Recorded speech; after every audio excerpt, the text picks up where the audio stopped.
reforms that are needed to improve the ATC system. These solutions are well-reasoned. These solutions were hard-fought.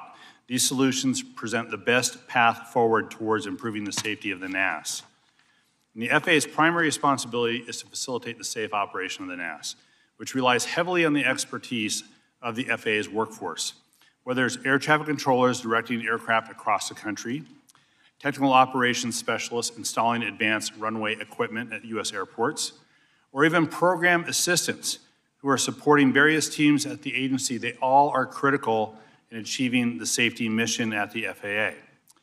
Now, aviation experts have long raised concerns about the understaffing of the FAA's safety critical roles.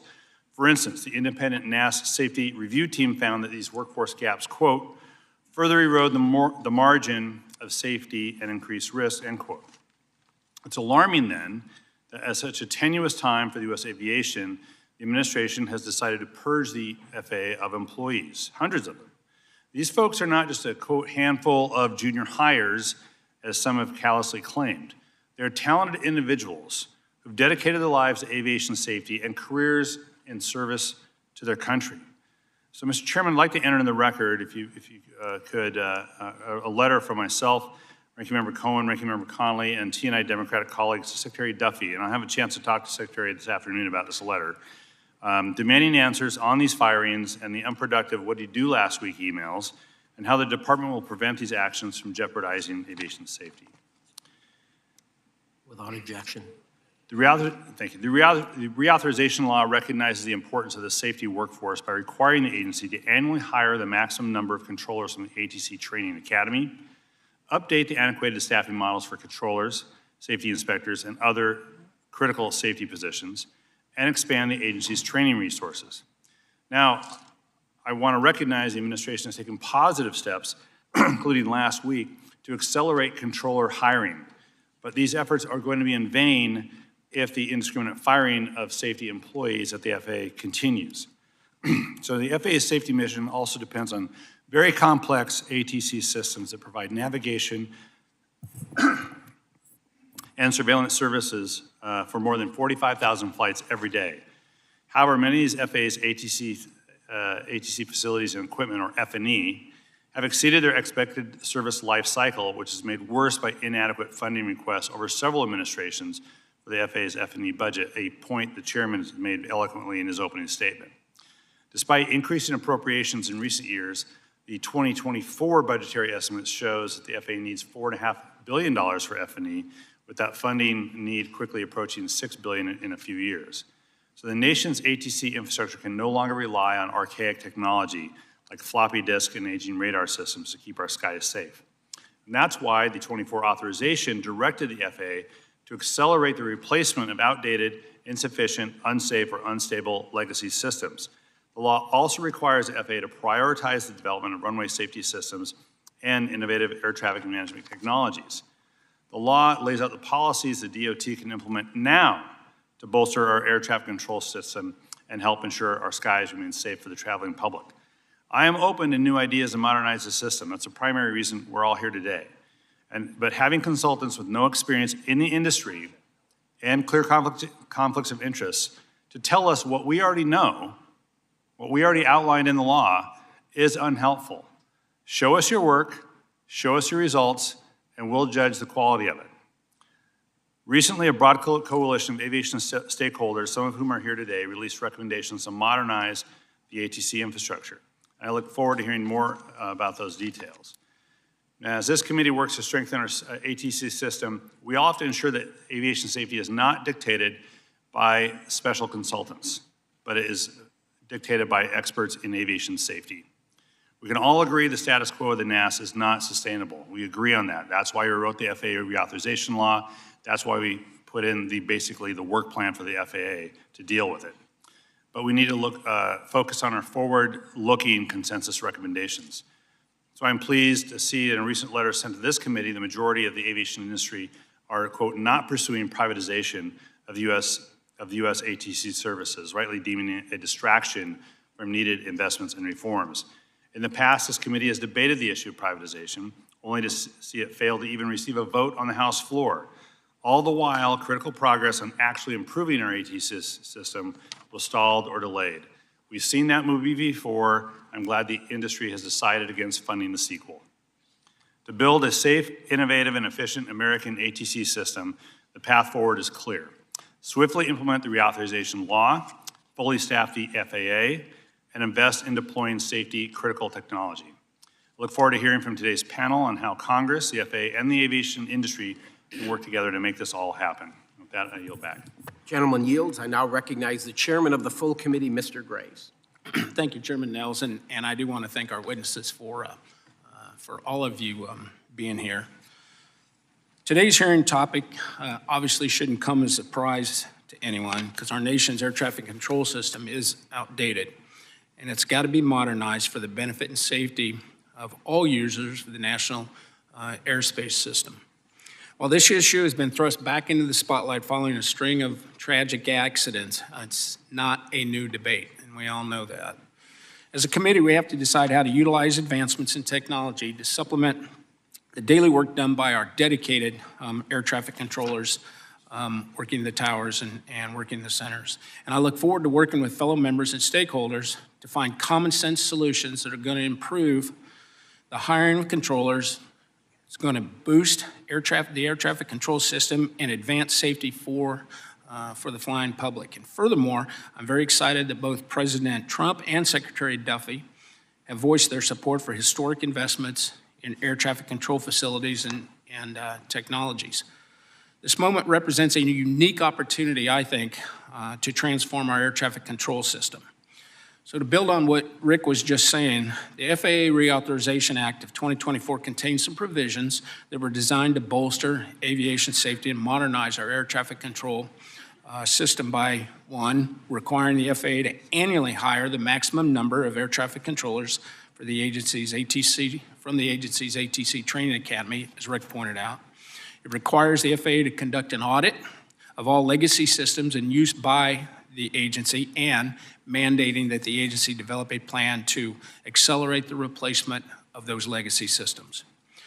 However, it's incumbent upon Congress to build upon these provisions in the FAA bill and take a hard look at the way FAA invests in and modernizes our nation's ATC system in order to improve safety and strengthen America's leadership in aviation. And I was pleased to see that industry stakeholders recently signaled their support for a consensus-driven approach to modernizing our ATC system, which has been backed by the airlines, it's backed by unions, it's backed by the general aviation community, and many, many others. We simply cannot allow past issues that divided Congress and industry stakeholders to distract us from getting something done. We have to work together, and I fully intend to do just that. So again, I'd like to thank our witnesses again for their willingness to lend us your expertise as we continue to work on, as we continue this very important discussion. So with that, Chairman Nels, I appreciate it. Thank you. Thank you, sir. I would like to now recognize or welcome our witnesses. Briefly, I'll take a moment to explain our lighting system. 3 lights in front of you. Obviously, green means go, yellow, you're running out of time, and red means to please conclude your remarks. I ask unanimous consent that the witnesses' full statements be included into the record. Without objection, so ordered. I also ask unanimous consent that the record of today's hearing remain open until such time as our witnesses have provided answers to any questions that may be submitted to them in writing. Without objection, so ordered. I also ask unanimous consent that the record remain open for 15 days for any additional comments and information submitted by members or witnesses to be included in the record of today's hearing. Without objection, so ordered. And as your written testimony has been made part of the record, the subcommittee asks that you limit your oral remarks to 5 minutes. With that, Ms. Kraus, you are recognized. Chairman Graves, Chairman Niels, Ranking Member Larson, Ranking Member Cohn, and members of the subcommittee, thank you for the opportunity to discuss our work on air traffic control modernization. I first want to acknowledge the magnitude of FAA's modernization efforts. FAA managed the world's busiest and most complex system. Its air traffic controllers rely on 138 systems to safely and efficiently route over 45,000 flights each day. Many of these systems are aging and face longstanding challenges, including the unavailability of parts and the retirement of knowledgeable technicians. FAA's modernization includes replacing and upgrading many of its systems. It also involves bringing more functionality through the development of new systems and software. These efforts, when implemented, can help controllers better track, sequence, and manage flights, ensure more reliable communications with pilots, and provide more efficient flight routes while also enhancing safety. To help achieve results, FAA must coordinate with many program schedules and its overall efforts with a full range of aviation stakeholders. Buy-in from airlines is particularly important as they too must invest in new equipment. Along with these modernization efforts, FAA must ensure that today's system safely operates 24/7, 365 days a year. FAA has made progress implementing some aspects of its modernization efforts. For example, we reported that since 2018, FAA met or beat several key milestones, such as deploying enhanced surveillance technologies at planned towers and airports. While some progress has been made, we have identified several critical issues facing FAA's efforts and areas where better management and oversight is needed. For example, a major issue has been the slow pace of FAA's efforts.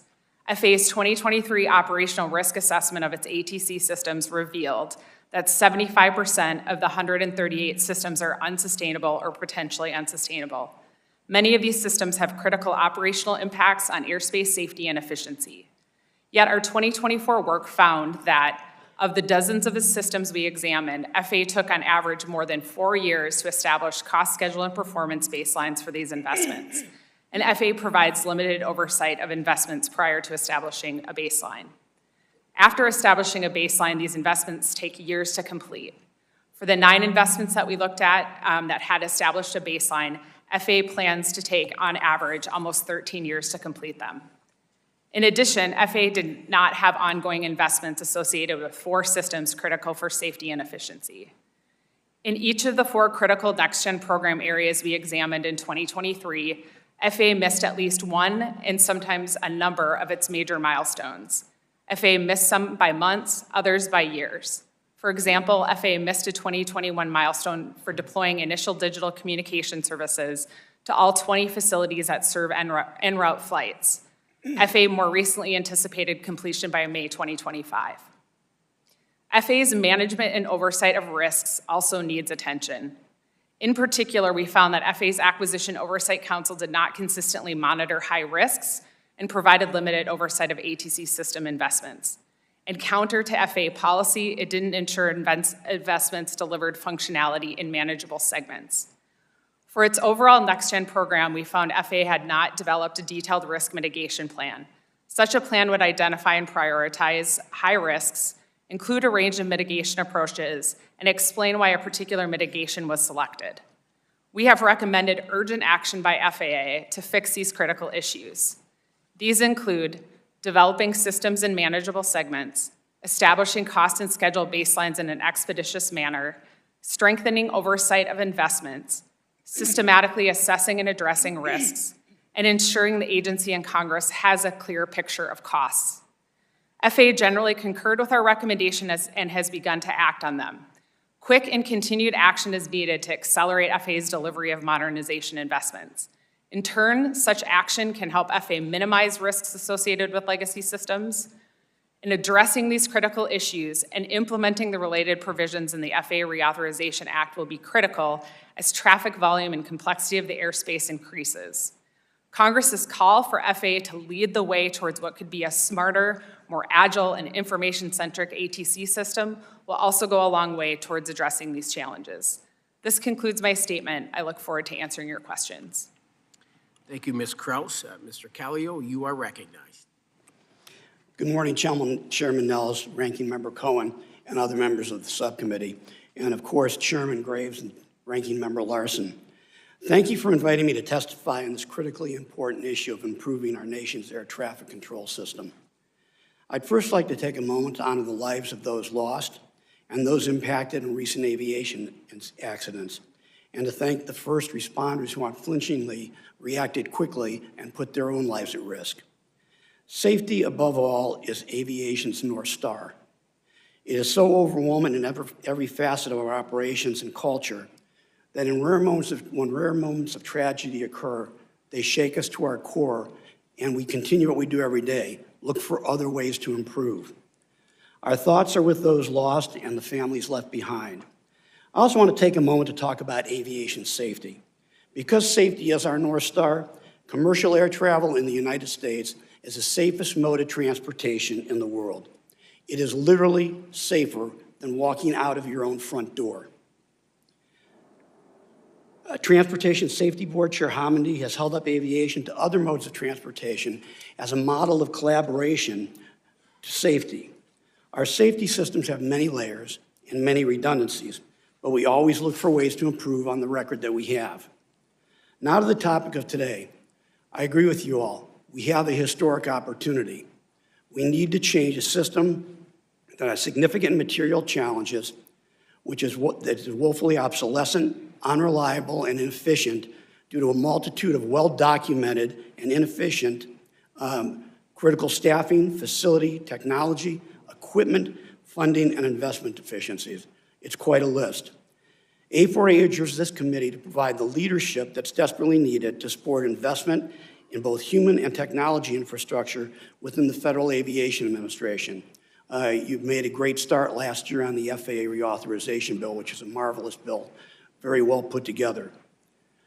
For over 14 years now, I've been saying that we are at an inflection point with the NAS and that we all need to act with urgency.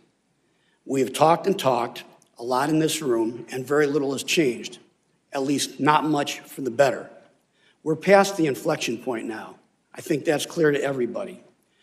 3 days after taking the job as CEO of A4A in January of 2011, I was asked to testify before this committee about the state of ATC. I brought a stack of DOT Inspector General reports and General Accountability Officer reports.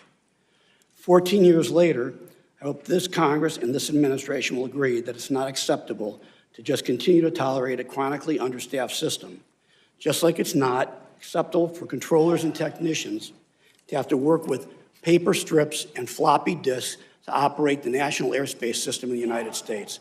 I showed these to some people in my office. They couldn't tell me what they were because they were under 30.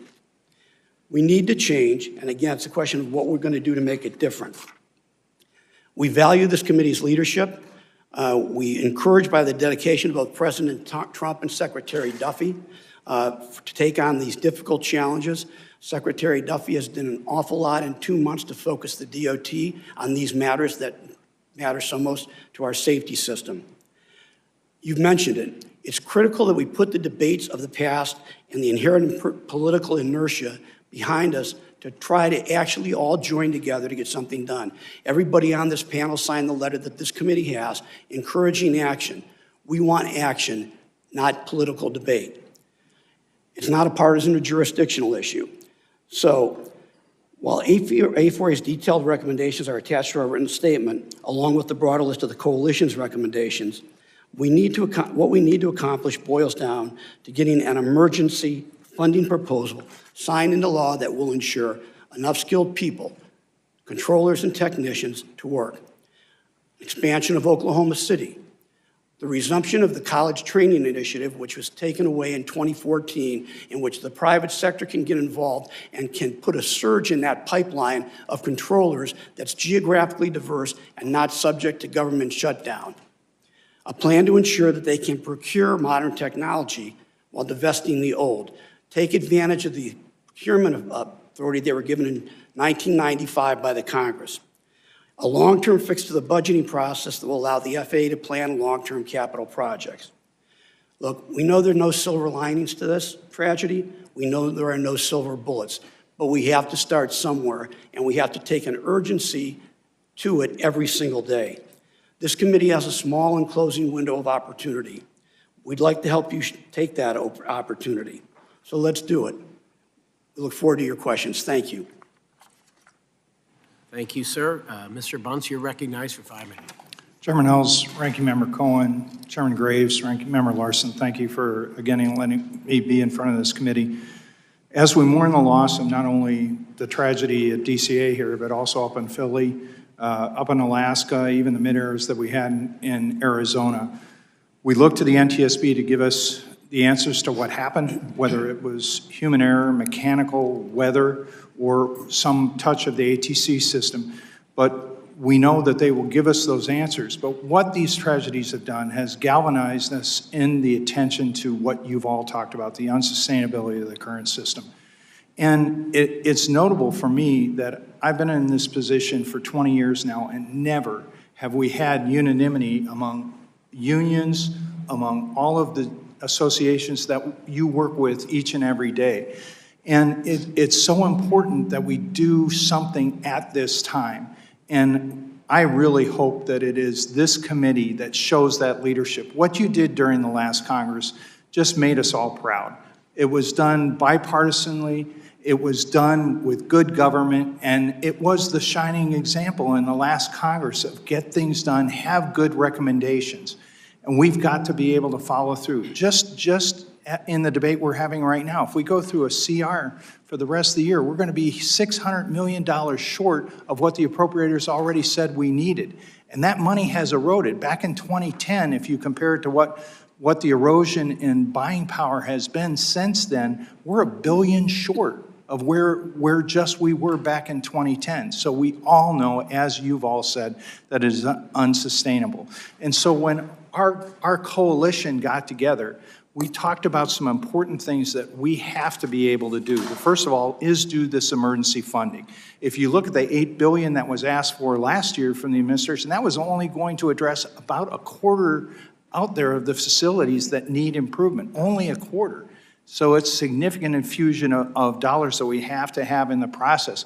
But also, we've got to be able to look at the procurement system that the FAA has. Back in the 90s, you all gave the authorities to the FAA to be able to fix the procurement system and use some streamlined authorities. Now, we've seen some examples recently where Tim Morrell at the ATO have fielded systems for surface awareness and things and done it quickly. That was in reaction to what happened up in New York and at Austin and other areas. That is helpful, but we don't see that normally. So the procurement systems obviously have to be fixed. We built this whole system back in the 60s. If you think about the technology that was available then compared to now, we have too many facilities out there. With modern telecommunications, we can be able to look at it smartly, develop a process over time as you called for in your bill last year, and work with our controller workforce to say, okay, over time, through attritions, accessions, everything else, let's have you live where it's affordable to live and put these facilities where they work together and have resiliency. But we need to all work together to be able to come up with a plan. And right now, the FAA is somewhat paralyzed because they always tell us that they can't come forward with a plan because even if they want to bring down one system, an old system that is no longer NDBs or things like that someone will get upset at them. So it's been very frustrating for all of us that have said, we want to work to be able to do what you, the Congress, told the FAA to do, and we can't get them to move forward. So we have to collectively support you in the leadership that you all can provide to be able to go and tell you how to right-size these facilities. And we also have to get rid of this craziness of trying to shut down the FAA or have portions of the FAA shut down if we have a government shutdown. We obviously have our controllers that are forced to work but without pay. But if we look at this, people don't realize that when the FAA starts to prepare for a shutdown, it causes perturbations to the whole system in their preparation, which they're already starting to do in the case that we will shut down next week. And then it takes weeks and sometimes months even to reconstitute. So there's multiple things that we want in industry to work together and help this committee, but we surely hope that it is this committee that leads the way, talks to your colleagues, both on the appropriations side, but also over in the Senate, and put smart ways where we can use the trust fund. We have examples out there of the Harbor Maintenance Fund and other ways that we can do smart multi-year programs to be able to start to fix this. So we look forward to working closely with you. Thank you, Mr. Bunce. Mr. Daniels, you're recognized. Good morning, Chairman Nels, Ranking Member Cohen, Chairman Graves, Ranking Member Larson, and other members of the committee. Thank you for the opportunity to testify before you on this important subject. My name is Nick Daniels, and I am the president of the National Air Traffic Controllers Association, named as NACA. And I'm a proud air traffic controller for the last 21 years as a civilian air traffic controller, 19 years at Fort Worth, Texas Air Route Traffic Control Center, and 2 years at Dallas Addison Tower. I also proudly served as a sergeant in the United States Marine Corps with 5 years as a tower and radar air traffic controller. I want to start by saying that NACA grieves for the families, friends, and communities that were devastated by the aviation accident on January 29th at Washington National Airport. We remain steadfast in our commitment to work with all federal agencies investigating that accident. NACA takes pride in our role as the aviation safety organization that stands shoulder to shoulder with Congress, the executive branch, the industry stakeholders to ensure that the national airspace system remains the safest and the most efficient in the world. We always seek to be part of the solution and look forward to working with Congress and the administration to address the challenges we face today and in the future. NACA's subject matter experts play a critical role in safety, training, and modernization of the national airspace system. It is essential that NACA is able to collaborate with Secretary Duffy, Acting FAA Administrator Rocheleau, members of Congress, along with the industry stakeholders on this pivotal subject. The 10,800 dedicated American air traffic controllers, though 3,600 short of what's needed, along with other aviation safety professionals that we represent throughout the FAA, Department of Defense, and Federal Contract Tower program, are vital to the United States economy. We ensure the safe and efficient movement of millions of passengers and tons of cargo through our dynamic airspace each day. We would like to thank this committee for passing the FAA Reauthorization Act of 2024 with overwhelming bipartisan support. The law includes many critical provisions on hiring, training, and staffing, including maximum hiring for air traffic controllers for the duration of the bill. The foundation of the air traffic control system is the hard-working men and women. The national airspace system requires a sufficient number of fully certified air traffic controllers to meet the FAA's operational, statutory, and contractual requirements. This includes modernizing procedures, equipment, and facilities, and integrating the next wave of aviation users through unmanned aerial vehicles and more. We are concerned that these staffing and training advances could be disrupted by a government shutdown later this month. Several years ago, when the government shut down for 35 days, the FAA was required to close its training academy and missed its original hiring target by over 500 trainees. Government shutdowns also disrupt or halt the modernization programs, which can take months to restart. Congress has consistently provided the FAA with the resources it requests through the authorization of top-line numbers and the annual appropriations process. However, the FAA has historically requested too little funding, and we now have a significant backlog of system and facility sustainment and replacement. Many FAA facilities have exceeded their expected life cycles. When major system fails, it can lead to air traffic delays. The United States and the American people deserve the best facilities and equipment so we can provide the safest travel possible. As an example, the FAA's 21 air route traffic control centers were built in the 1960s. Fort Worth, Seattle, Kansas City, Memphis, and Indianapolis, to name a few. They're between 59 and 64 years old. The tower and radar facilities also require attention. The average FAA-operated tower is 36 years old. To sustain many of these legacy systems, as well as to enhance and deploy critical safety and modernization programs, the FAA projects it will need $6 billion annually for its facilities and equipment account. To be clear, we have experienced success. Last year, the agency and NACA were able to fast-track the deployment of the Surface Awareness Initiative, a tool that will help controllers mitigate the risks of wrong surface landings and runway incursions. Now, we needed to deploy it to other air traffic facilities. NACA's continued involvement as a productive and collaborative partner will ensure that the FAA continues to deliver on these initiatives to industry stakeholders and the flying public on time and at cost savings to the American taxpayers. Recently, Transportation Secretary Sean Duffy stated he wanted to ensure that only the best and brightest serve as air traffic controllers. NACA wholeheartedly agrees and is committing to working with Congress and the administration to incentivize the recruitment and training of the next generation of air traffic controllers. I look forward to your questions. Thank you, Mr. Daniels. Mr. Sparrow, you're recognized. Chairman Nels, Ranking Member Cohen, Committee Chair Graves, Ranking Member Larson, and subcommittee members, thank you for inviting me to testify on behalf of PASS. My name is Dave Sparrow. I am the president of the Professional Aviation Safety Specialists. PASS represents approximately 11,000 FAA and DoD employees throughout the United States and abroad. Among these employees are airway transportation system specialists and aviation safety inspectors. PASS members work to ensure the safety and efficiency of the nation's aviation system. Before I talk about the critical work they do, I must address the turmoil being directed towards the federal workforce. PASS is concerned by the confusing messages from the administration regarding deferred resignations, terminating probationary employees without cause, and efforts to purge the federal workforce. Military veterans have been fired, as have employees who have spent years with a contractor doing the same work before being recruited by the FAA. PASS believes all these employees support the safe operation of the national aerospace system. Haphazardly eliminating positions and encouraging resignations are having a demoralizing effect on the workforce. They are a distraction for employees performing safety-critical duties.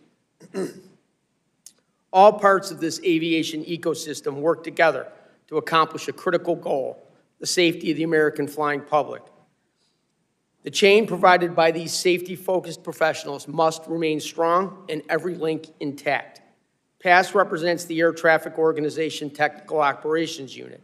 FAA Airway Transportation System Specialists within TechOps ensure the functionality of the communications, computers, navigational aids, and power systems vital to safe air travel and the mission of pilots and controllers. They touch nearly every piece of technology in the air traffic control system. We cannot turn on the lights without them. Adequate safety and comprehensive training are critical. Insufficient staffing not only leads to prolonged restoration times and increased flight delays during outages, but also poses challenges in ensuring adequate shift coverage, as ours is a 24/7 workforce. It creates unnecessary stress on air traffic controllers when alternative procedures are required due to an equipment malfunction if a trained specialist is unavailable for restoration. PASS has consistently emphasized the need for sufficient staffing and underscored the initial absence and now the slow progress of a reliable staffing model to guide decisions and placements. The development of the TechOps staffing model over the course of a decade has revealed a significant shortfall of at least 800 employees. While PASS does not agree that the model is factoring in all of the necessary data to determine the optimum number of system specialists, it nonetheless reveals an understaffed workforce. Furthermore, system specialists are confronted with the daunting task of managing aging systems that form the backbone of the NAS. The result of the 2024 PASS survey underscored key concerns shared by employees nationwide.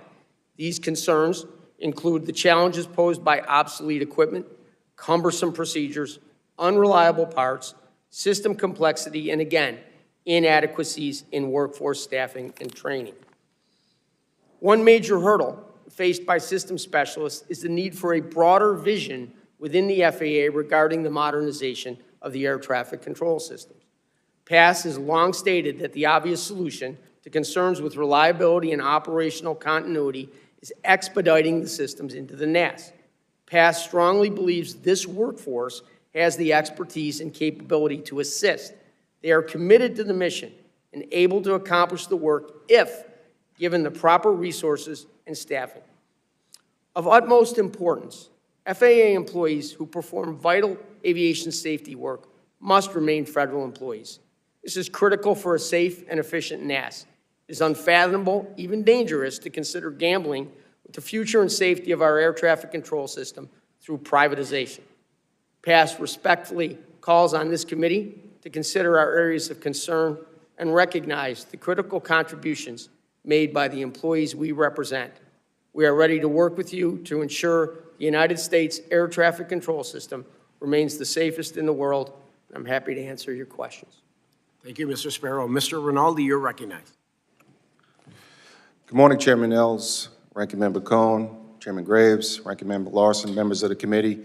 Thank you for the opportunity to testify before you today. I spent 30 years in the FAA, 15 as a frontline controller at Washington Dulles Tower and Radar, 15 years in leadership of the National Air Traffic Controllers Association, including 12 as president. After reaching mandatory retirement, I founded a consulting firm to continue to provide expertise in air traffic control and support the enhancement of the national airspace system. During my time as NACA leadership, I had the opportunity to testify many times before this committee and other House and Senate committees. In 2015, 16, 17, and 18, I testified in front of this committee and I said the status quo of the national airspace system is unacceptable. In 2016, my testimony read, we currently run the largest, safest, most efficient, most complex, most diverse airspace system in the world.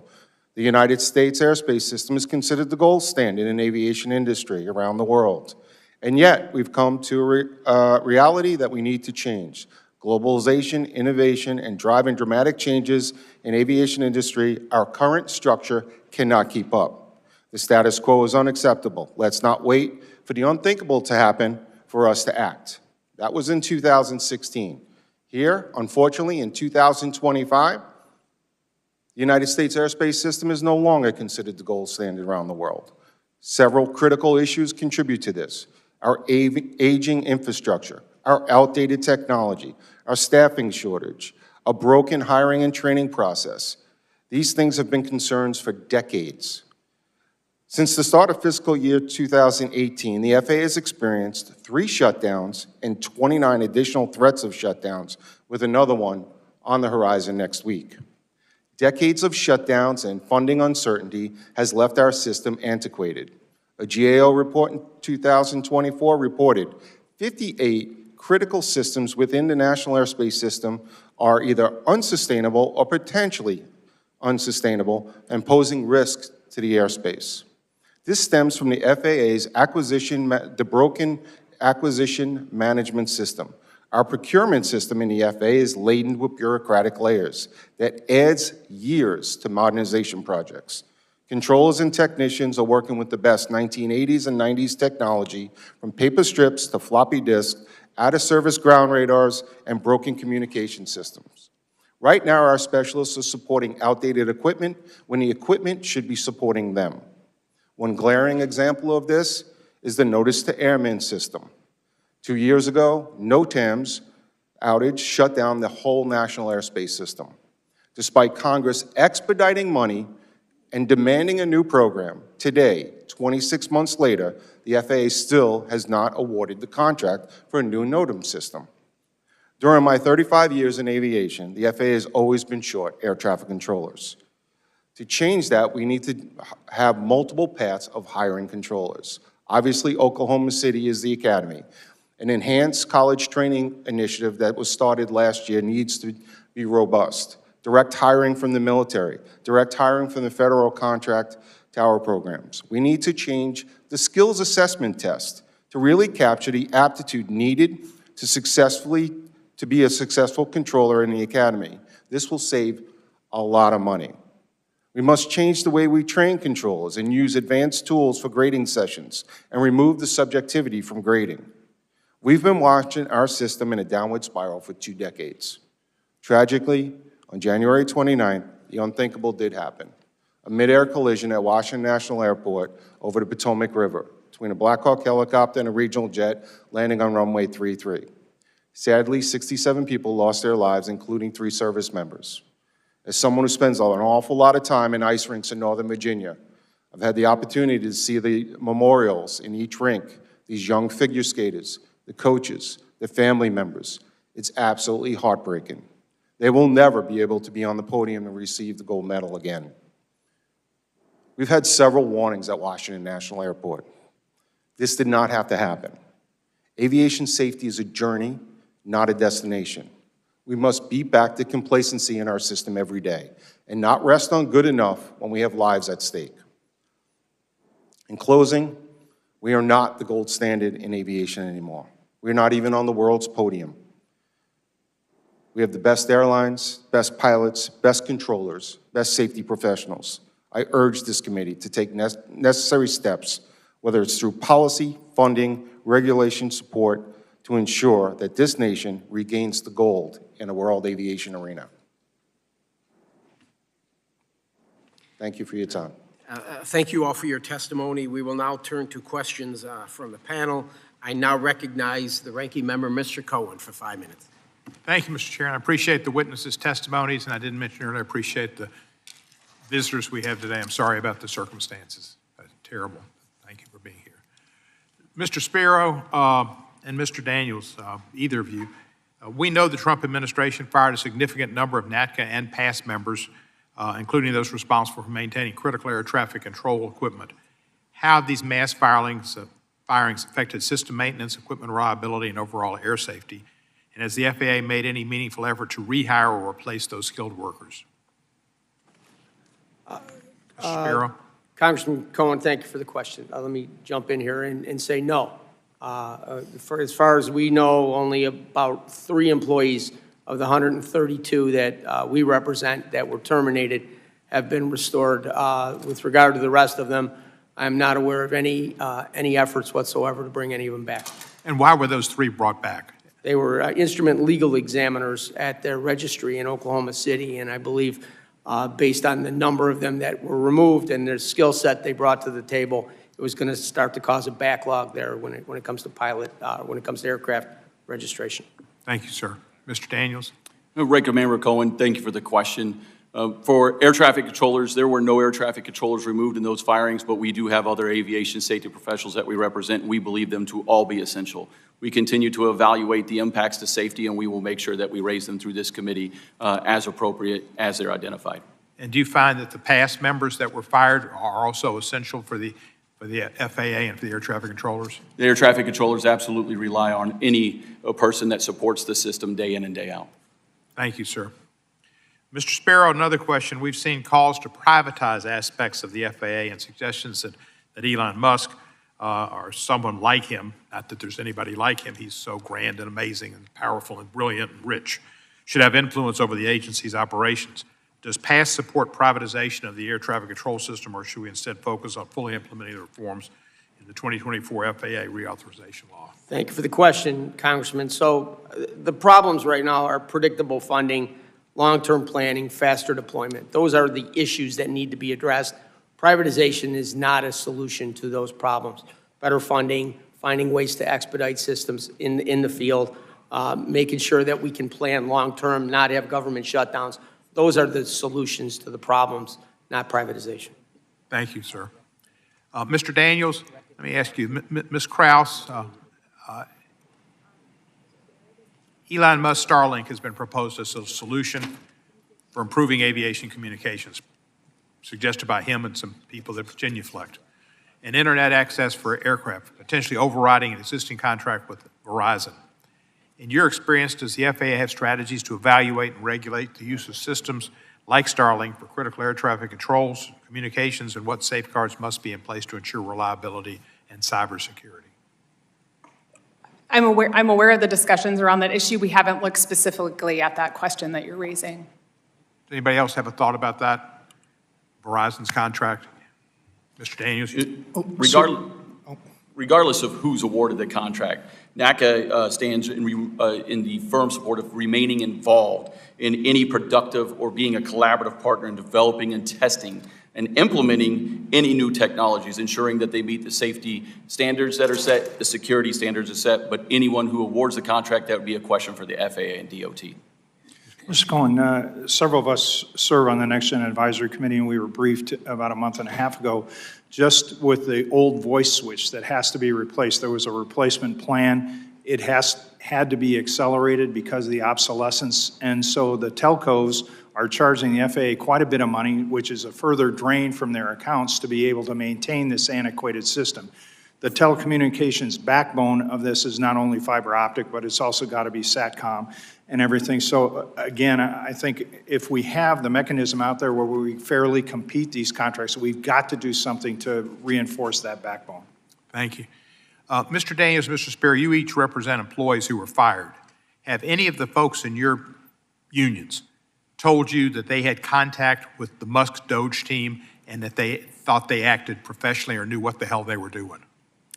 Congressman, thank you again for the question. No, none of our members that were removed in the probationary status. No, but anybody that so they weren't even they weren't asked about, do you need these people? Do you need this? Do you need X? We are not aware that there was any contact with any of those probationary employees. Thank you. Mr. Spiro? Congressman, no, on Valentine's Day at 11:30, people were getting emails saying they were terminated without any notice, without any cause, no discussions with us with regard to who was essential, who wasn't needed, who was unnecessary, nothing. Valentine's Day. The lady in red, was she in Oklahoma City too? I believe so, sir. Thank you, sir. I yield back. Gentleman yields, and I recognize Mr. Larson for 5 minutes. Go ahead.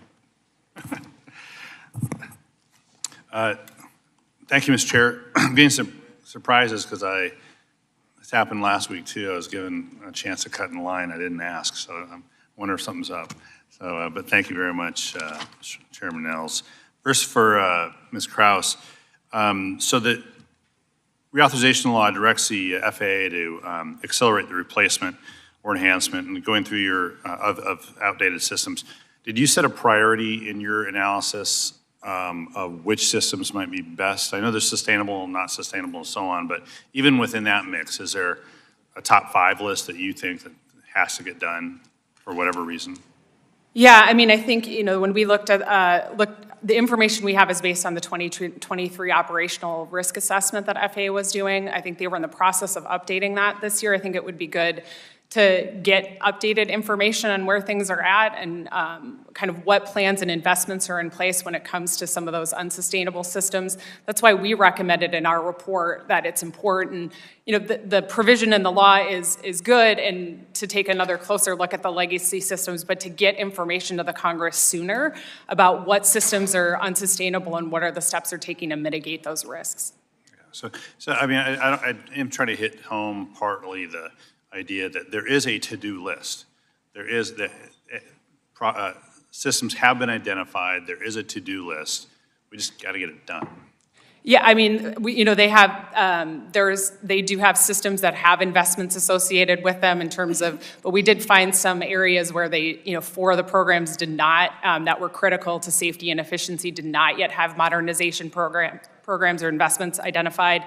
So again, that's why it's really important that FAA use that operational risk assessment to help inform Congress of how risks are being mitigated with those systems. Right.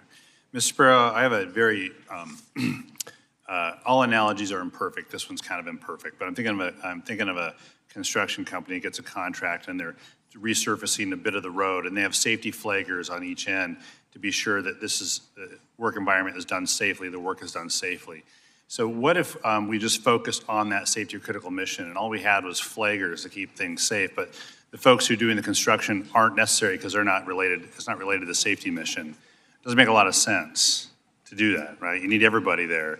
So my analogy then is this idea of what happened to I think they're called the program assistants or the past members who are in support of those who are in direct safety missions, but those folks can't do their safety mission without the work of these program assistants. Is that, again, an imperfect analogy, but some of these folks are probationary and they got fired, and now there's no one to do that program assisting job to support the safety mission, so someone's got to do it, presumably the people who are supposed to do the safety mission.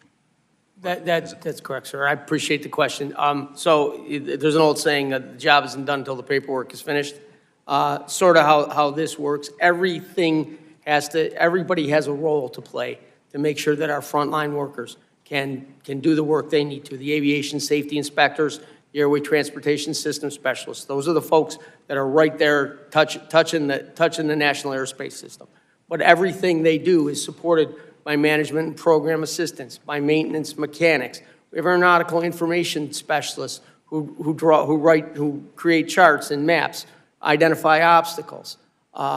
They've been terminated without cause with many years of experience. So there are 7 or 8 different job series of folks who do work that now these frontline workers have to stop doing what they're doing on the front line and do that work where that hole has been left. So the effort here has been to fire people, but not necessarily get rid of the work that had to get done anyway.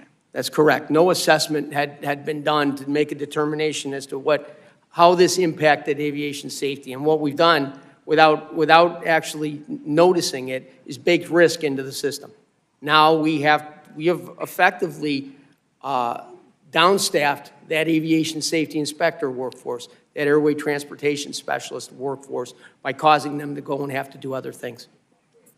Thank you. Mr. Daniels, in the brief time I have left, you mentioned, but could you just underline what will happen if there's a government shutdown specifically with your workforce?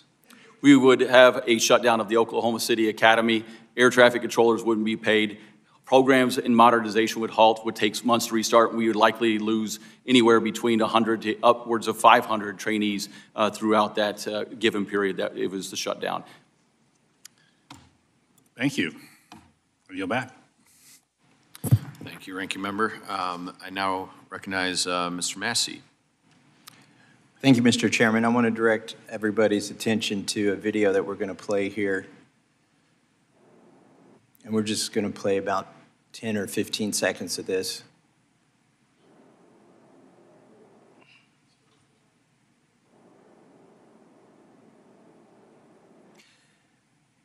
That's enough. You can pause it.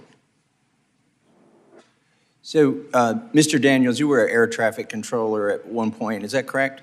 Yes, sir, 26 years. So can you tell me what we're looking at there on the screen?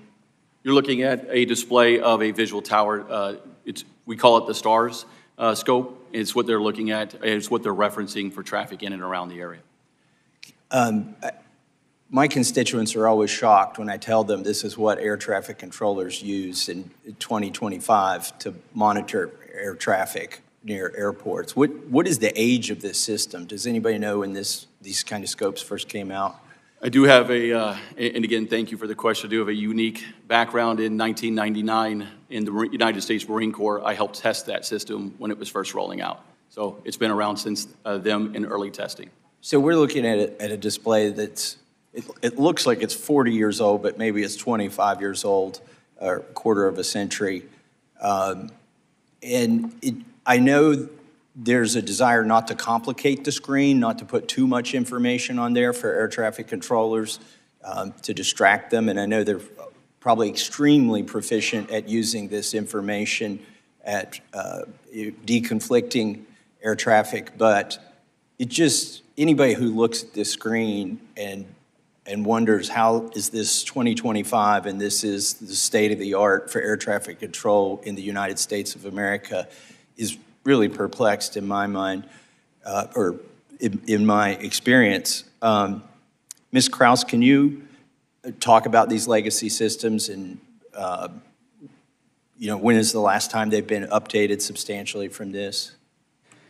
Yeah, I mean, I think, as we point out in our report and in my statement, there's about a third of the systems that are deemed unsustainable. So that means that they have challenges with finding spare parts, expertise, retirement of technicians that can help maintain these systems, as well as some could run into funding issues as well.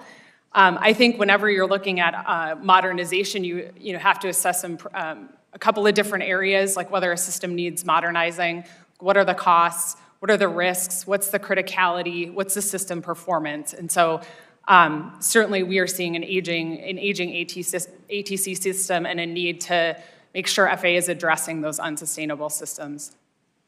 When we unfortunately have to go back and review video and audio from situations that happen, like this recent crash, it seems like the audio is sometimes just barely intelligible when we get to listen to it.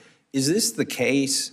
I mean, why is there static? Why is it hard to understand the communications between air traffic control and the plane sometimes? Is that an artifact of the recording device, or is that actually what they're hearing when they're talking to each other? Anybody feel free to answer that. Congressman, I'll start out by saying, again, thank you for the question. Quite often it is as garbled as you hear. Multiple aircraft on multiple frequencies. We continue to work with any persons or any contractors to improve it, but there are many occasions where we use standardized phraseology for those very moments. We know what the pilot's going to say. They know and expect what to hear back, so that way we reduce those communications. And even when it may sound garbled to somebody else, they know and understand our instructions, and if they don't, we ensure that we take the opportunity and time. We do what's called hear back, read back. We tell it to them, they have to tell it to us, and we make sure it's exact and matches. In the recent collision at DCA, there was some question as to whether the helicopter actually heard one of the last instructions to it when we replayed it. What can we do to improve, anybody here who wants to, Ms. Krause, is there anything that you know that we could do to improve the audio between communications? I mean, part of the next-gen effort is to implement data communications improvements. So again, to improve, provide text-like communications between pilots and the controllers. But there may be some other folks that have thoughts on that question as well. Carson Massey, when we fly, to have this digital capability is a true force enhancer, because if the number of misreads out there is truly significant. The controllers are talking on multiple frequencies, sometimes just directly to you, but then they're broadcasting, what is the ride at this altitude, but also very specific information. When we get this through the data communications, it's amazing how quiet it gets up at the flight levels. And we're just now starting to exploit that capability. It really is a great enhancer for the great work that our controllers do. And with the amount of traffic that we see soon to be in the system, we're going to need more and more of that capability. Thank you, Mr. Bunce. I yield back. Thank you, sir. Now recognize Ms. Scotto. Thank you, Mr. Barrett. And thank you to our chairman and ranking member for holding this really important hearing today. Welcome to our esteemed panelists. We thank you as well for your witness and testimony here today, as well as the work that you do when you're not before us. It has been a challenging time for aviation. I was talking with constituents back home, and we said, this was not supposed to be an aviation year, but it is, because we are at a moment of true crisis that is costing lives, and it is essential that we respond in kind. Recent tragic air traffic collisions, as well as DOGE's senseless mass layoffs of aviation professionals, have stoked uncertainty and fear in the industry and in the American public. However, I am proud to be a part of a committee that is so dedicated to working in a bipartisan fashion to keep our skies safe. That is why we worked so hard on the FAA reauthorization of 2024, and I encourage the Department of Transportation to swiftly implement the legislation to ensure that it remains safer today to fly than ever before in American history. Before I jump into my questions, I just want to confirm my understanding here. Mr. Daniels, can you please clarify who currently represents the nation's air traffic controllers? Good morning, Congresswoman, and I do. I am a 26-year veteran of air traffic control, and I am the elected National Air Traffic Controllers Association president. And you speak on behalf of them here today? I do. Okay, thank you. The FAA owned and operated air traffic control tower at GRR in my district, like many across the country, is in desperate need of modernization and relocation.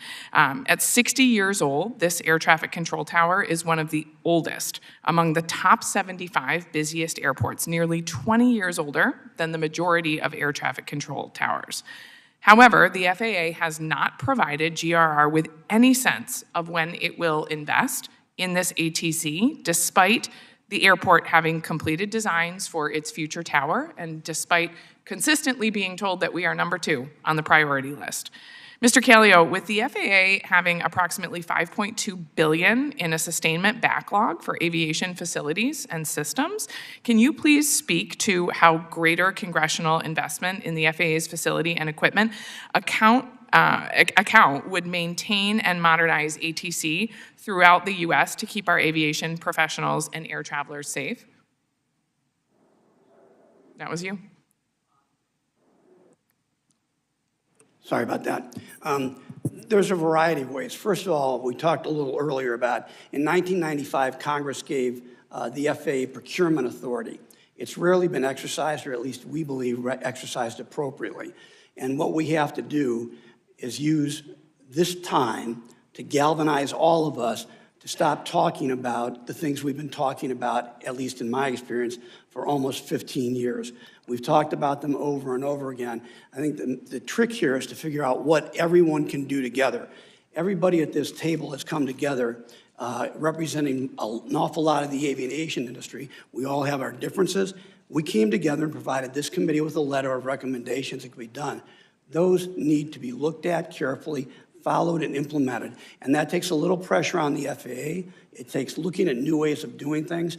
I recounted earlier, Congresswoman, that when I first came here to testify 14 years ago, after 3 days on my current job, I said we were at an inflection point, and I came with a stack of GAO studies and Inspector General Report studies that have been written for years, all saying the same thing over and over again.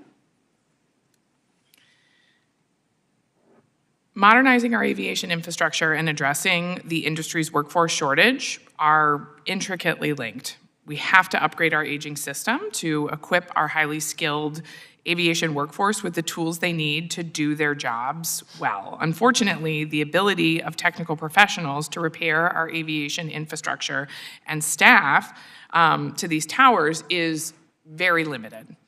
Mr. Daniels, with a looming government shutdown in just 10 days, how would the administration and majority's potential failure to act put further strain on our air traffic controllers?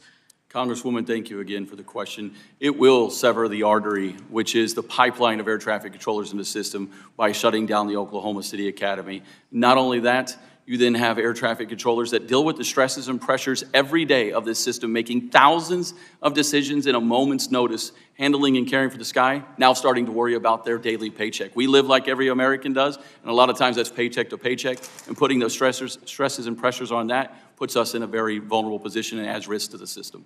Yeah, I hear you. Thank you. I yield back. Thank you. I will now recognize myself for 5 minutes. Appreciate the panel being here and appreciate your testimony before our committee today. Mr. Daniels in particular wanted to appreciate your work and the work of your air traffic controllers and the job that you do keeping us safe. I spent time flying aircraft in the Army, worked, on one side of that equation, and always appreciated the air traffic controllers that kept us safe and kept us in the right direction to keep our airspace absolutely as safe as possible. I know that Mr. Massey had that graphic up on display, and I don't know if we can bring up just that screenshot that we left off on or not, if that would be difficult, but you could see in there the two icons representing the two aircraft. It said CA, and that was flashing on that screen. I was hoping you could give us a little bit of insight. Is to that a collision alert? Is that what was being flagged for the controller at that moment? Congressman, good morning to you. Yes, while I can't speak to specifics on the incident because we are a party to the NTSB investigation going on, that CA does stand for a conflict alert. Okay. And I fully appreciate we are not the NTSB. This is a legislative committee hearing.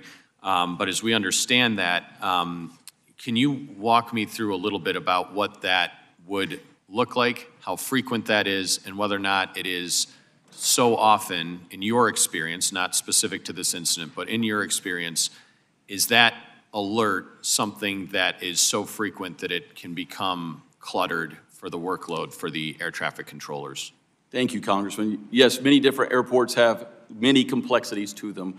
Some of them are involved in areas where that goes off consistently and continuously. Look no further than Burbank Tower.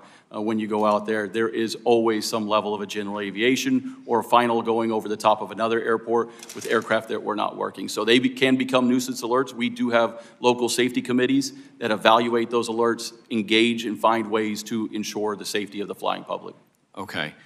Thank you. This next generation effort that is underway right now, would that lead to less, I don't want to call them erroneous alerts, but less nuisance alerts and more actual alerts that might draw the attention of air traffic control in more urgent fashion? Congressman, we embrace any new technologies that bring controllers awareness, enhances safety, and as long as we actually work with those persons creating and designing so we don't waste the taxpayers' money when bringing us a product that actually doesn't suit our needs. Okay. Would the ADSB full integration assist with that or not? Congressman, as far as the technical expertise on the ADSB portions of it, I would have to get back to you seeing what the impacts would it be in the context that you're putting it in. Okay, thank you. And then Mr. Sparrow, a question for you. Can you walk us through a little bit of the TCAS system, how that works? And I know it's cockpit to cockpit. and, maybe the safety track record on that and some of what that has involved. Thank you for the question, Congressman. So TCAS is not a system that our technicians maintain. That's something that the airlines handle themselves. Okay. Does anybody on the panel have expertise with TCAS at all that can opine on that? Well, sir, as you know, as an aviator, we've got multiple systems that are out there. The TCAS, though, in this case, it does get disinhibited or is not enabled when you get close to the ground, and that's why ADS-B gives you a capability to be able to have awareness of altitude, especially, we looked at that video there. That's the two-dimensional depiction. The three-dimensional depiction is available to us as pilots in the cockpit using ADS-B when we get down closer to the ground. Now, that means that everybody's got to have ADS-B operational and using it, but it's an enhancer that also helps Mr. Daniels' community be able to go and help with the deconfliction. Sure, and I know that the TCAS the audio tone is disabled below a certain altitude, but I believe it's below 500 feet generally. Is that your experience? Yes, sir. But the alert for that would come it's not just before impact, right? There's a standoff separation that would alert through TCAS prior, if you were approaching 500 feet, the audio tone and the alerts would have come prior to that threshold in all probability, correct? Yes, sir, and it gives you commands to be able to go and do the actual maneuver of the aircraft to deconflict. Okay. My last question, I'm kind of short on time, for any of you on the panel, this next generation air transportation system, I know it's heavily reliant upon GPS. We have fewer and fewer ground-based VORs that are operational right now. Is there any concern that as we migrate away from the radio-based ground systems that we are putting all of our eggs in a GPS basket that could open a vulnerability that we would not have a backup system for that purpose? Yeah, Congressman, let me jump in. I think resiliency is very important. There's a lot of issues with GPS now, and you hear about spoofing and other aspects. It's very important that the FAA maintain a resilient system with ground-based technology. Do you know how many briefly are percentage-wise no longer operational ground-based radio signal VORs? So there was a VOR, they called it the VOR MON program a few years ago, that they began to phase out a number of them. It was done in a risk-based process, but probably half of them have been eliminated around the country. We could get you the numbers, though. Thank you, sir. Appreciate it. Thank you. Now recognize Mr. Johnson. Thank you, Mr. Chairman. Right now, the American public is understandably concerned. Passengers, pilots, flight attendants, and air traffic controllers are feeling the weight of uncertainty, wondering if the systems in place to protect them are as strong as they need to be. The recent incidents we've seen are not just unlucky mistakes, they are warning signs of a system under strain. Outdated technologies, overworked and understaffed air traffic controllers, and years of underinvestment have put unnecessary risks into our aviation system.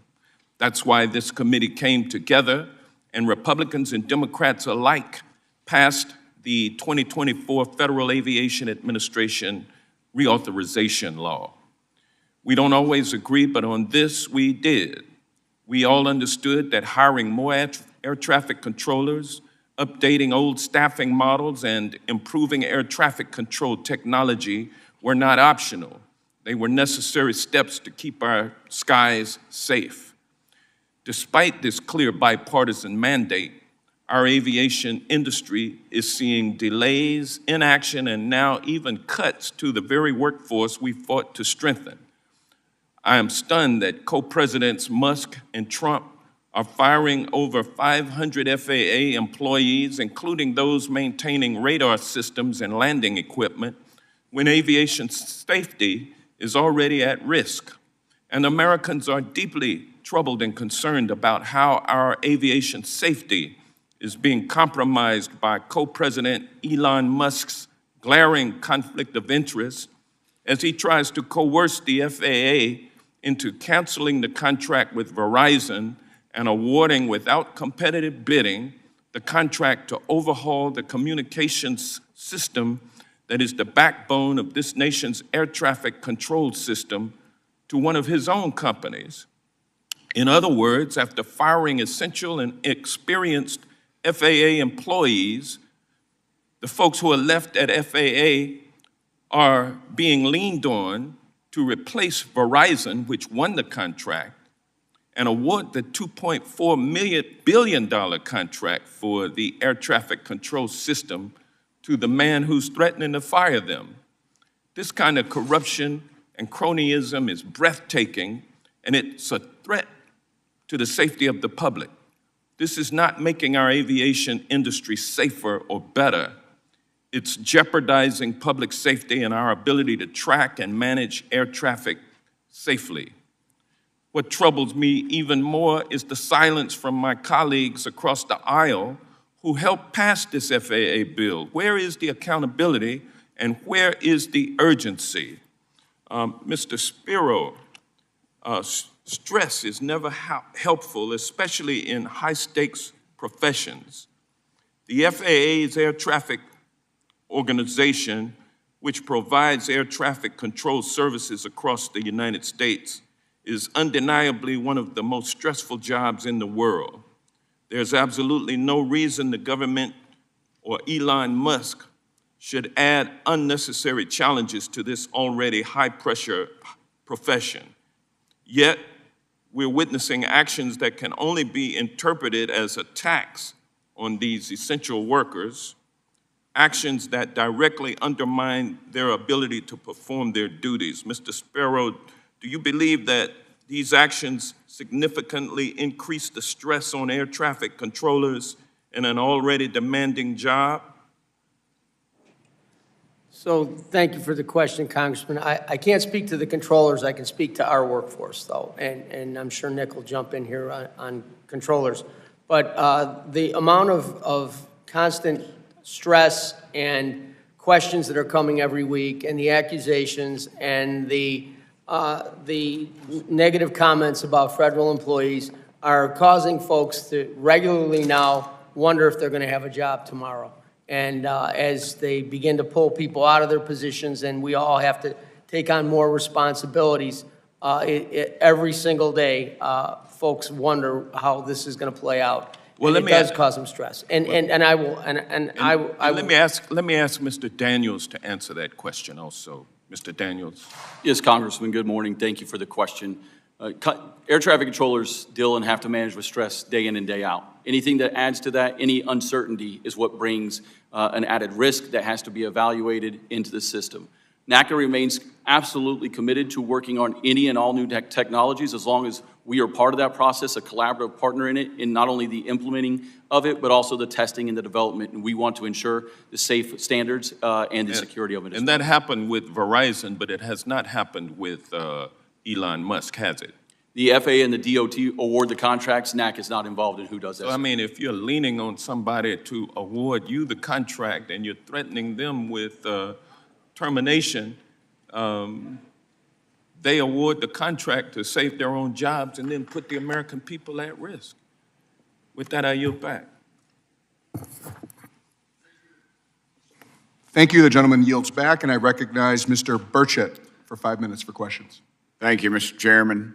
I'm not a pilot, nor do I ever aspire to be, but I would say for the record that my mama actually flew an airplane during the Second World War. I'm very proud of her. She was an incredible lady. And if she were to walk in right now, I would probably think I was in trouble for something, which I probably would have been. But anyway, I know we have 17 critical air traffic control systems that are classified as unsustainable. And we've got a timeline for replacement somewhere between 6 to 13 years. And what is the FAA doing to prioritize and mitigate the risks during that period of time? We can just go down the line real quick. I only got 5 minutes, and I'm not going to give a speech. Yeah, I think what you're citing is the operational risk assessment. In certain cases, they have developed modernization investments for those, but there were some additional systems that needed plans. Congressman, I think the answer is not enough. We're so far behind on so many of these systems. I think the question for all of us and for this committee is based on the FAA reauthorization bill of last year and what we now know needs to be further done. How do we expedite it? How do we make action happen? Congressman, during the last administration, FAA Administrator Whitaker started to put out a plan called NAS 2040, trying to say what's the vision going to be like 15 years from now. And before it even got started, we in industry asked, okay, has there been a study about how many facilities we really need, which then would set your modernization priorities out there. And again, we don't have to do it tomorrow. We would have a logical plan. It just never got going. It just keeps getting stalled, and that's why we hope that with what you told the FAA to do, working with us in industry, we can collectively come up with a plan, present it to you, the Congress, and say, okay, can we get going and execute? Congressman, I'll be brief. Thank you for the question. We remain committed to working with the FAA on these priorities, and I believe we align on most of them. Telecommunications being the number one, NOTAMs being the number two. Both of those can take down the entire national airspace system. Our information display systems that need updated so that way we can have more heads-up time talking to aircraft. And then our radar and surveillance, as you noted earlier, was the Surface Awareness Initiative or higher. Those things are, if we prioritize and focus, we can make some actual progress with this committee. Congressman, thank you for the question. At this point right now, of those systems that we're talking about, the soonest implementation we would see of any of them is 2030, and many of them right now have no investment whatsoever. So we're at the moment still waiting. Thank you, Congressman. 92% of the F&E budget that the FAA gets is spent on the legacy system, the antiquated system from the 1980s and 1990s. Say that again, how much? 92% of their F&E budget is spent on that. 8% is spent on modernization. So given the fact that their procurement process and their acquisition management system is broken, they're not doing a lot to modernize this system at this time. We'll start at this end and go the other way. But are the legacy systems more susceptible to cybersecurity threats? And I'm wondering because sometimes we find out that they're so antiquated that nobody has the ability to crack into them. It's kind of like when we thought we'd get a MiG jet during the Korean War, and we got one, and it turned out it was just a tin tube with actually, it was tube types, and I mean, it was pretty antiquated. Go ahead. The legacy system is very antiquated. And that's one of the main reasons why modernization is so hard, because if you take a modern piece of equipment and try to bring it into the national airspace system, you have to dumb it down so it can deal with this legacy equipment. We experienced that when we put the en route modernization project together. We actually had to make it parallel the host computer so that we can roll it across the country. Mr. Spiro. Some of the legacy systems that we're talking about out there right now are dependent, the changes are going to be dependent upon the new fiber, the new Federal Enterprise Network System, FENS, and the implementation of that. That is some of the backbone that Mr. Rinaldi's talking about that has to be interfaced. But many of these legacy systems right now they're operational, but we can't sustain the parts for them anymore, and that's the big problem. Thank you. Thank you, Mr. Chairman. I'm out of time. Appreciate you.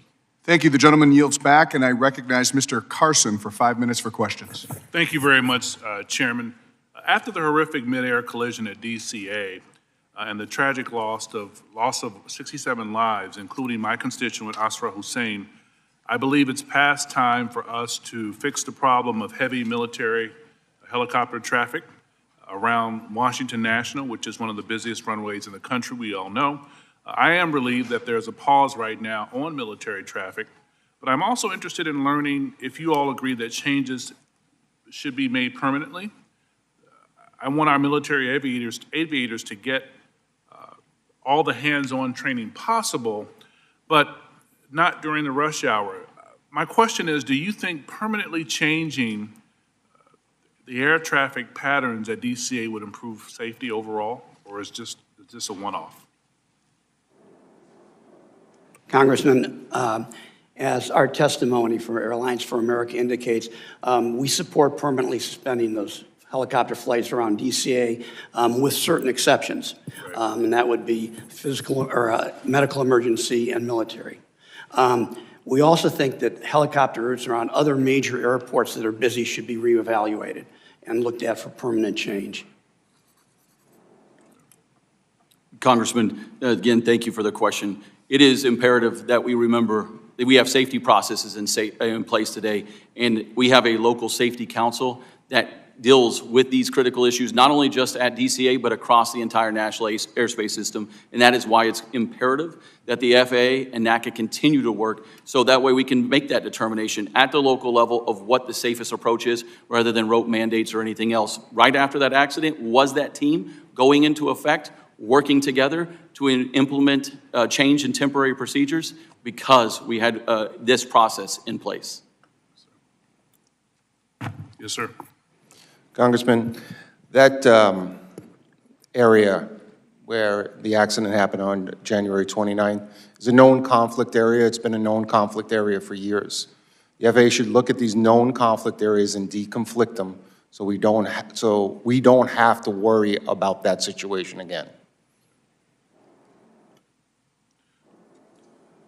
Thank you. Also, in terms of transitions from the military, what more should we be thinking about in terms of opportunities from military aviation and aviation maintenance expertise that could play a role in addressing the civilian aviation workforce issues that we're all facing now? And what improvements in current practices or programs could be helpful?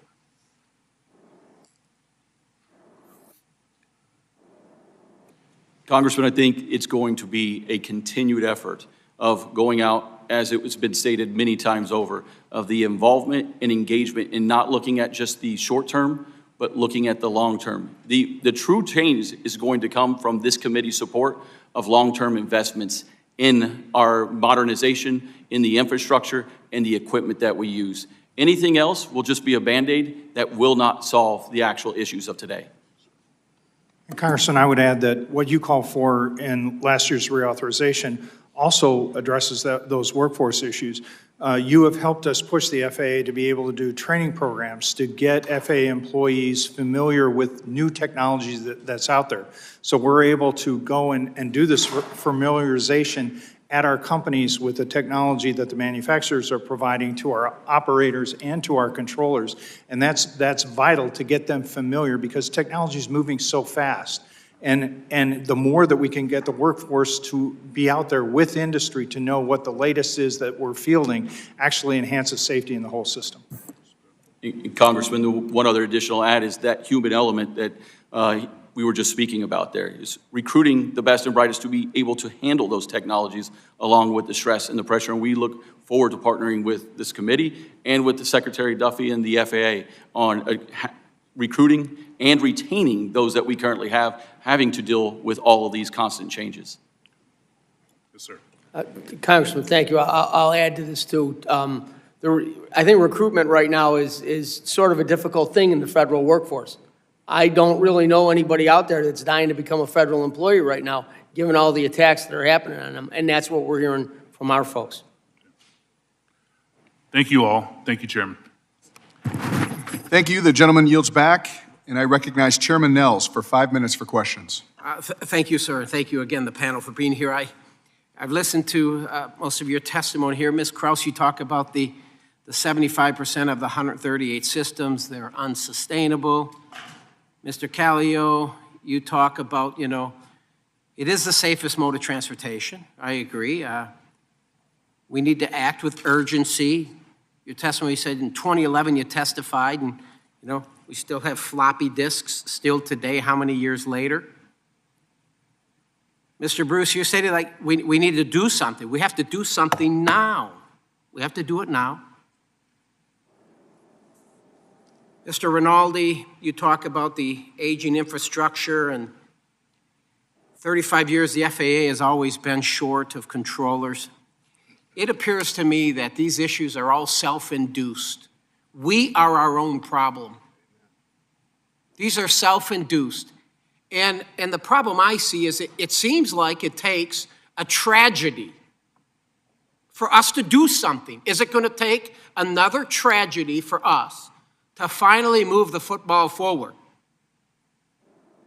I personally believe we should be ashamed of ourselves for allowing this to get where it's at, to allow the technology. I mean, it's antiquated, it's old.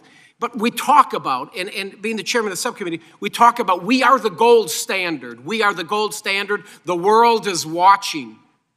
But yet, when you listen to some of the testimony I've heard today, do we want the American people to know that we are aware of the issues and we are going to address it so the next time you take your family on vacation, you can feel safe and secure knowing that you're going to get to your final destination and that your government is finally working for you? Because I don't know if I can say that today. We are the gold standard, but it just appears to me we're not acting like it. I think, Mr. Rinaldi, you made it very, very clear. You made it very clear. You said, we are not. Are we the gold standard or are we not?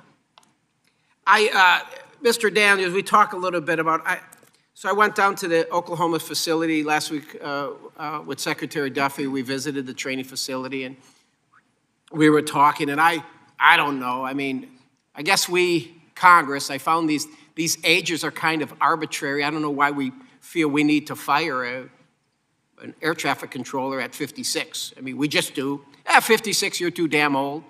I don't know. I'm too old to be an air traffic controller. Certainly this guy is too. I think he looks pretty healthy, doesn't he? Don't you think he would be a great air traffic controller? Nope, he's too old. Why? Because Congress says you're too old. Congress says you just can't do it. You don't have the wherewithal to do it. I don't understand why we come up with arbitrary ages. And I think, Mr. Daniels, do you think that 56 years old, is that the number? And should that be changed? I mean, knowing how people are living today and the lifestyles we lead? Chairman, thank you for the question. Yeah. I do believe that the age 56 is the standard of where we should be. It does not solve, in moving or adjusting that, does not solve the immediate staffing crisis. Well, I would like to know how many have requested waivers, and I asked that question the other day. I want to know how many have requested waivers because I believe waivers are available for people. I would like to know how many are ATCs that we have out there, whether they're en route or in the towers, that are over 56 years old. Because me personally, I look at what we do in Congress with airline pilots. Congress, again, in our infinite wisdom, we fire you at 65. We fire you, we say you're just too old. My goodness gracious, it would not be a bad idea. Maybe we should fire members of Congress at 65. Amen. Say you're too old to be here. You can't perform your duties because you just don't have that skill set anymore. I mean, some of these age, I think it's age discrimination in many, many ways, and I don't understand why we have it, but I think if somebody would come up with we just shouldn't be firing people at 56 years old. If they're willing to work and they have the capability to do so, and they've got that experience, I think, I'm going to disagree with you, Mr. Dennis. I think that we would be able to fill the slots. How old were you? So you were in the military and you were in ATC, right? Military? Yes, sir, that is correct. When did you transfer into the civilian sector? When I was 24 years old. 24. So if you were 32, you couldn't have done it. I could have, sir, at that age 32. I could transfer. Well, they're saying there's an age limit at 31 years old. I'm getting bad information then. If you have military service, sir, you can join up until age 35. So you can join up to the age of 35. You probably didn't even have a house at 35 yet. I'm just saying, I don't know why we have 31-year-old limit as well. So if you want to get it to be an ATC, you got to be under 31 years old, and that's just another number dealing with federal retirement. I think it's ridiculous. With that, I yield back. Thank you. The gentleman yields back, and I recognize Ms. Brownlee for 5 minutes for questions. Thank you, Mr. Chairman. Mr. Chairman, I ask for a unanimous consent to enter the following into the record: a February 14th letter from T&I Democrats to Transportation Secretary Duffy urging the swift implementation of the 2024 FAA reauthorization law, a letter from the Airline Pilots Association to this committee, a letter from the Association of Professional Flight Attendants to congressional leadership, a statement from the Association of Uncrewed Vehicle Systems International, and finally a letter from the Association of Flight Attendants, CWA, to this subcommittee. Without objection. Thank you, Mr. Chairman. Mr. Daniels and Mr. Sparrow, I'd really like to begin my comments by thanking both of you and the over 30,000 FAA employees who you represent, who work hard every single day to keep our airways safe. The American people and all of us who rely on your expertise and professionalism are deeply grateful for all that you do. We understand that these are complex jobs that take many years of training, and I want to be clear that we value your hard work and your dedication to public service. So thank you for that. Ms. Krause, I wanted to ask you from your vantage point, what impacts of the administration's firing of FAA personnel having on air traffic control modernization planning and execution? At this time, we haven't looked at the impacts of those, of the staffing changes. Well, you have weighed in on impacts of lack of staff currently.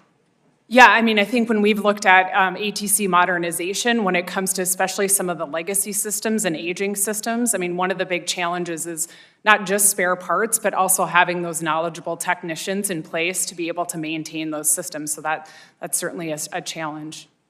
Thank you. Mr. Daniels, can you comment again on the FAA staff firings? What's the morale like amongst your membership? Thank you, Congresswoman. As far as the air traffic controllers go, it is the stress and the pressures ever since the accident and the regular stresses that we go through. Now, the other aviation safety professionals that we represent are absolutely worried about, what they hear of what's called risks or reductions in workforces, as well as the probationary hirings. That does have them not focused on their job at hand and absolutely worried each and every day. And Mr. Sparrow, can you comment as well on the morale? And thank you for your comments about our workforce. It's greatly appreciated. I certainly can. There are several job series out there. We'll talk about maintenance mechanics for a moment. The sustainment of the current national airspace system depends partly on the physical infrastructure. A lot of these maintenance mechanics are skilled tradespeople that the FAA hires. They're not unskilled people. They bring them in. They bring in a variety of different trades, including electrical expertise. So they're responsible for helping us restore some of these buildings and bringing them back up to the state that they need to be in until they can obviously be replaced. Because now many of them aren't there, we don't have the ability to continue on with some of these projects, along with some of the management and program assistants who are responsible for the logistics at some of these airports around the country. So slowly but surely, we're grinding to a halt on many of these projects. Thank you. And we've heard that probationary firings primarily affected non-safety, critical, and less experienced staff. Is that accurate? Can you clarify on that? Happy to say. Let me talk about the aeronautical information specialists for a moment, who create the charts, the maps, identify obstacles, help develop performance-based navigation procedures that air traffic controllers and aviators utilize.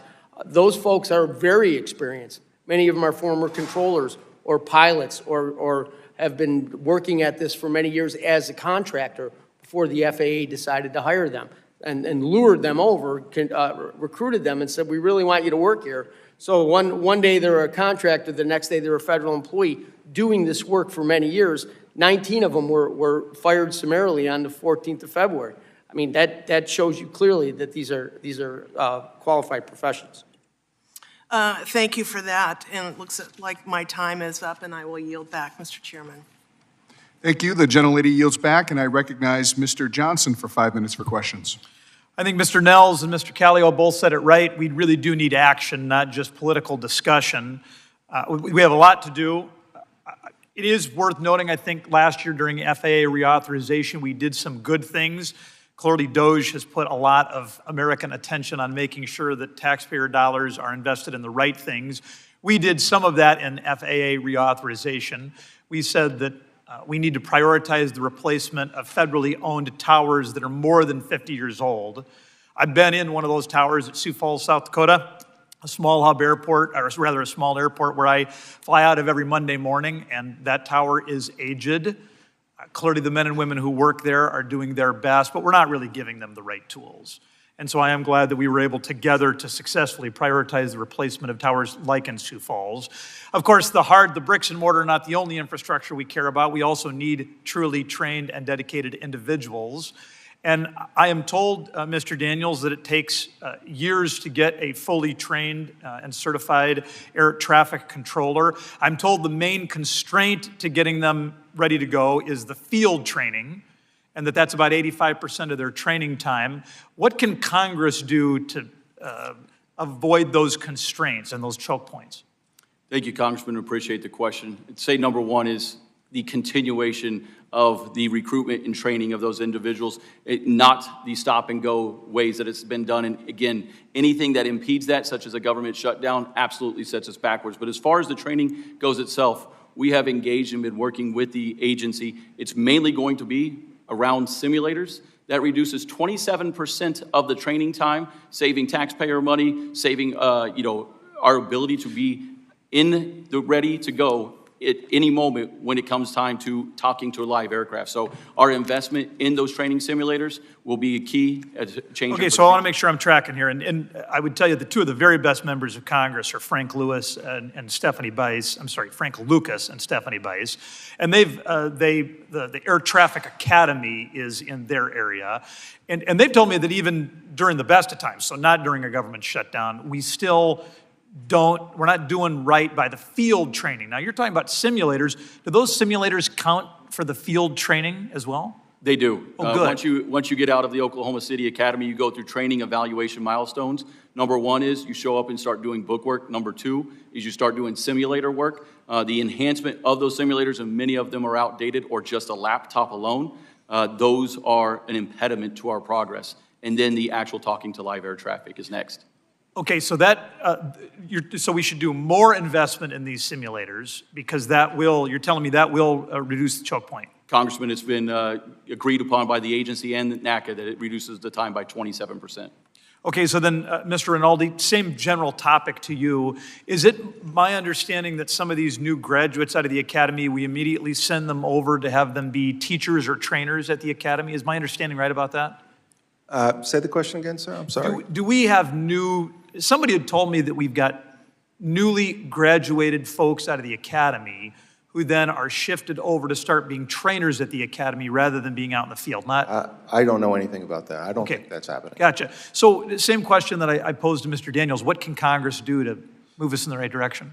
Well, I think that Congress really has to hold the FAA accountable to the FAA bill that you put together last year. I mean, if you just look at, you can go through the 180-day window that they're supposed to provide reports back to you. I mean, Digital Towers is one of them. They were supposed to provide a report back by November 12th. They have not. They were supposed to provide 3 locations of where you were going to test Digital Towers live traffic. They have not. They're missing all those deadlines. If you go back to your 2018 FAA reauthorization bill, they missed over 60% of those deadlines. You got to hold them accountable for these great bills you guys are doing up here. Yeah, boy, that is really well said. Mr. Callio, what are we missing here? Not much. I would associate myself with the remarks of both Mr. Rinaldi and Mr. Daniels. I think one thing that I mentioned earlier, Congressman, that you can do, we need to pump up Oklahoma City. We commend Secretary Duffy for doing that. It's not going to be enough. The numbers don't add up. There is a program called the College Training Initiative. We start calling on the Biden administration to reinstitute that. It was decimated in 2014 for not very good reasons. And it was a training pipeline that helped keep the number of controllers current and could help again. The Biden administration ended up only certifying 4 schools, 2 of them in Oklahoma. There are many more out there, like Vaughn College in New York, where people can be trained locally and then put into TRACONs and towers in that area. And Mr. Kelly, I would just say you're saying it exactly right. And as I yield back, I would note that Frank Lucas and Stephanie Bice they would echo your comments that we have not done right by the Oklahoma City Academy, and we need to do better. With that, I would yield back. Thank you. The gentleman yields back, and I recognize Ms. Fushi for 5 minutes for questions. Thank you to the chair and the ranking member for holding this hearing, and thank you to the witnesses for being with us today.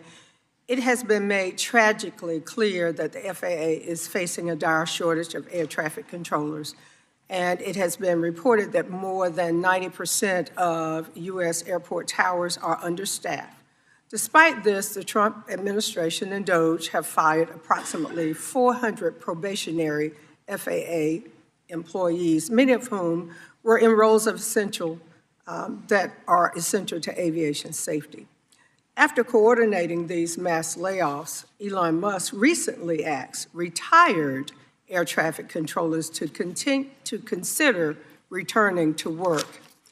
Mr. Daniels, in your experience with the National Air Traffic Controllers Association, how will these firings exacerbate the existing shortage of air traffic controllers?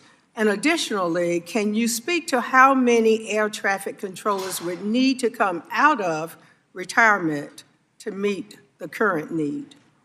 Thank you, Congresswoman. We appreciate the question. The solution is that long-term commitment that this committee has shown and put forward in the FAA Reauthorization Act of 2024 for the hiring and training the next generation of air traffic controllers. Any person that was to be hired back, if I leave right now today to go back to my home facility of Fort Worth, Texas, I would have to completely re-go through the training process. It is not where you stay standard, you do it one time and then you're going to just do it again. So the rehiring of air traffic controllers will just take away from the time of those that are going to have 25 plus careers that we need to actually invest in and sustain the system going forward. And furthermore, your testimony discusses the potential harm a government shutdown would have on air traffic control hiring and training if there isn't any good faith negotiation and the government ultimately ends up shutting down on March 14th. Can you elaborate on the dangers such a shutdown would pose to the air traffic controller industry specifically and aviation safety more broadly? Yes, Congresswoman. The air traffic controllers cannot take another hit right now of delaying this issue. That's what a government shutdown does. Not only does it impact the modernization, but it will shut down the Oklahoma City Academy that we are relying on to bring in these new air traffic controllers so we can train them.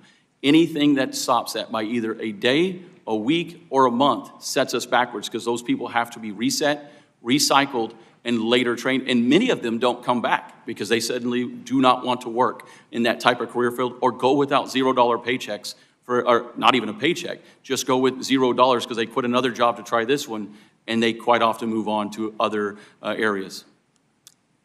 Thank you for that. Mr. Chair, I yield back the balance of my time. Thank you. The gentlelady yields back, and I recognize myself for 5 minutes for questions. I would like to extend my gratitude to our witnesses for agreeing to testify before our committee today. It has become readily apparent that the issue of our aging air traffic control system infrastructure can no longer be ignored. As we've heard here today, many of these systems are out of date and present serious safety and operational concerns for our national aerospace system. These problems are not new, and modernization efforts have consistently been plagued with delays. Mr. Callio, in your testimony, you noted that the FAA failed to fully utilize congressionally enacted procurement reforms intended to improve modernization efforts. What can Congress and the federal government do to encourage full utilization of FAA procurement processes? Thank you, Congressman. A lot of it has to do with oversight. You have a great reauthorization bill from last year passed on a huge bipartisan basis. The tools are there, they need to be used. And part of what I was saying earlier is we all get together and we talk about it. We talk that we're at a crisis point. We need to have this galvanize us to figure out how we're going to move forward and actually make it happen. I confess that I've never